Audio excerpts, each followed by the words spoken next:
All right, so today we're going to go over what the blank Fulcrum Journal document looks like in InDesign.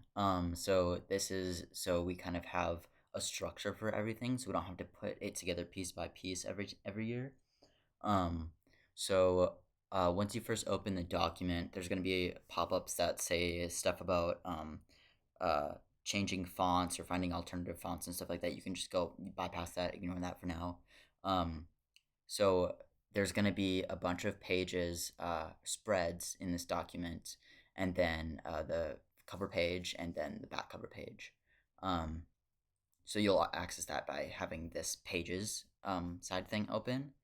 And essentially, there is a master pages right here, which kind of affects everything in the journal. So this is going to be just the structure laid out. So you'll edit this, and it'll be different for all the pages, obviously, but you'll have this so everything is lined up perfectly correct. Um, all of this stuff that you see on the pages here, the lines and all of this extra stuff will be gone in print. These are kind of like margins and stuff like that to help you work and to see where things are so things are lined up correctly. Um, and for at least for my keyboard, you might have to look this up if it's different. But if you want to see what it will look like in print, you just push W and it gets rid of all of that extra stuff. So you can kind of see what everything will look like. And that always helps me to kind of lay everything out. And so I always design the cover separately and place it into here as an image. That will be done later on. You won't have to worry about that for now. So there's a lot of little things that you need to change. A lot of the pages, like the front few pages, stay the same structure-wise, but you'll need to change like the editor-in-chief note. It's going to be a different name. It's going to be a different note, and you change that. And then some of these you have to individually take out, and you will have to like delete those things. Sometimes you're not able to grab them, and you have to kind of let's see here, change. You'll have to override. Let me see. Um, um, um, um. Yeah, so if you right click on that and then click override all parent page items, then you'll be able to edit these and then just delete them if you need to, because we don't need that on that page. Um, and then if you go to master pages, which is the thing that changes everything, it is the blank like page with everything laid out on it. You'll need to change little things like here. You'll need to change the year um to a 5, and like you don't want to be doing that for every single page, obviously. So you just do that here and then make sure this is applied to all pages. And then once you go back in, everything will be changed to 2025. So you won't have to individually do that on each page because that would be crazy. Um, and yeah, so that's kind of like the basics. Um, so again, this stuff will stay the same. Just make sure you get rid of this. A lot of things will look really grainy when you put them in. This particular image always looks grainy, even when you look at the like print ready version. I don't know why that is, but it always turns up fine. So don't freak out about that. Also, if you go into Windows, and view. You go to view. So in the very top here, if you look at view and then overview print, that will make the image look how it should look when it's printed. Again, it won't work with this, but by doing that, you can see things in like clear. Otherwise, it just makes every image grainy, so it like takes up less space or whatever. Um, and let's see here. So if you ever need to know what bleed is, that's usually something that's going to be on the cover and stuff like that, in the back cover. This is kind of like that margin here, so things should go off the page a little bit, like you see right here. Um, so like this won't be in the actual print, but it should go off, especially in the cover. It's wrapped around the side. Um, so table of contents, you're going to want to individually change all of these things. We do content warnings and stuff like that. We'll talk about that later on. Also, for something to do in the master pages, I usually do a different font every year, something that just kind of matches with the vibe, and that's something you can change, just like how I showed you how to change this 25 here.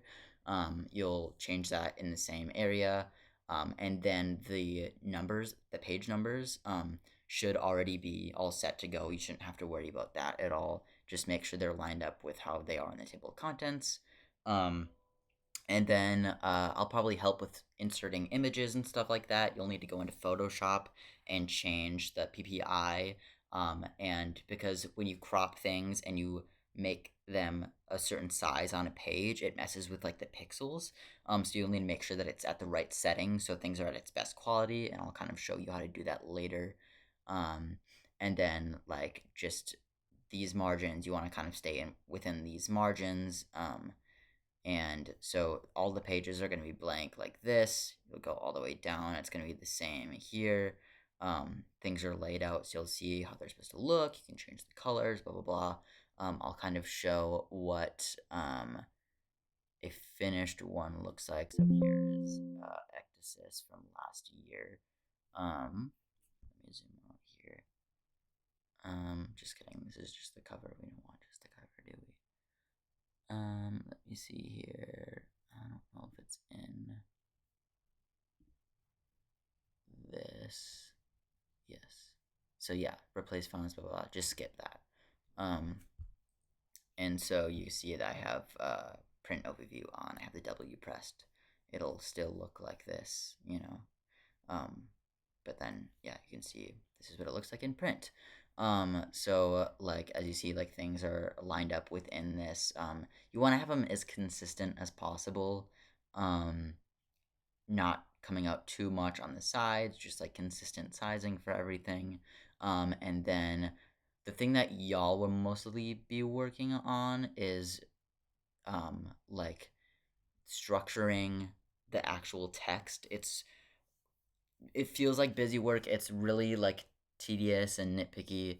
But just kind of once you go into the documents of, we'll send you documents of all of the text and everything that's going to be in the journal. And you'll need to like copy and paste it into here. And then you'll need to individually space things out, make sure the punctuation is correct. It'll probably change the font. From like Pages or Google Docs or whatever app it's in into here, it'll change the font into the correct one. Sometimes you'll have to manually do it, but sometimes it gets rid of the certain punctuation marks, or if there's like any special characters you need to make sure are still in there. And then like it's not gonna get sent in like this. You'll need to individually space things out, make sure that like the spacing is correct. Sometimes you literally have to like line it up like so specifically, like, oh, this T needs to be like at the very beginning of the W. And it's a lot, and it takes up a lot of time, and that's why there's so many of us to help that go easier. And then a lot of double checking, making sure you have the right spellings for titles and names, and if things are uppercase or lowercase, and stuff like that. If there's things that are very specific and like need to be a specific way, like laid out in a certain shape, make sure that that's accurate.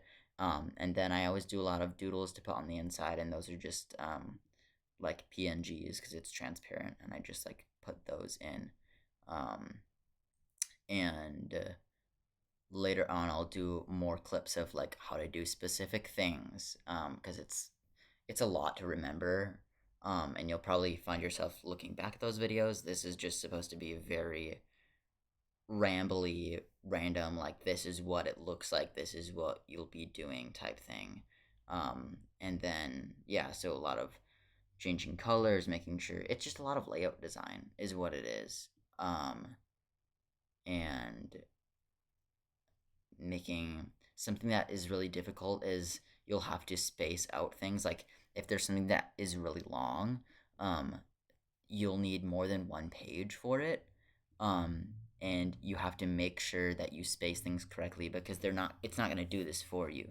You'll have to make sure like you'll have to break up paragraphs and put them, see how many pages it takes up. And then when we do like, oh, this is what the layout is going to look like, this is the order of the document, you need to make sure that like it's not just going to be like writing on one page, and image on the other side of the spread. Like sometimes the writing is going to be like 3 pages long, so then you need to kind of rework the order of things sometimes, or um, because we try to have like one image on one side and poetry or writing on the other side, so it's more like equal, but it doesn't always work out that way, and that's okay. um, you just kind of have to fudge with it. And yeah, and then like these are things that are all editable. I don't know if this made any sense or if it's helpful at all. Sometimes it's good to just kind of look through everything, and see how to change things, and what I want y'all to be prepared for what it looks like and how to use the document. And I'll go over specific tools and stuff like that later on. Hopefully, this was somewhat helpful. I'm gonna start small and just kind of, and feel free to do your own research as well. So I feel like I'm rambling, so that is all for now. And then you can always message me if you have any questions or anything like that. Bye bye.